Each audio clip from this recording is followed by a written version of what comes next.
नहीं है। बोले तुम्हारे कोई चक्कर है? ऊपरी चक्कर है। लोग ऐसे कहते हैं, वो अरे ऊपरी और भीतरी केवल तुम्हारे कर्म का चक्कर है, दूसरा कोई नहीं है। वही कर्म भूत बन करके तुम्हें सताएगा, वही कर्म पितर बन करके, वही कर्म ग्रह बन करके सताएगा, कोई नहीं सता सकता। जो पे कृष्ण चरण मन अर्पित तो कर हैं का नवग्रह रंग माने भिखारी।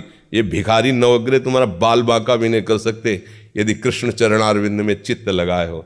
और सब ग्रह तुम्हारे अनुकूल है और प्रभु से तुम विमुख हो तो कोई तुम्हारी रक्षा नहीं कर सकता, तुम्हारे कर्म तुम्हें नष्ट कर देंगे। ये सिद्धांत सबकी समझ में नहीं आता है। अगर समझ में आ जाए तो भूल जाओ कि कोई पितर है, कोई भूत है, कोई प्रेत है।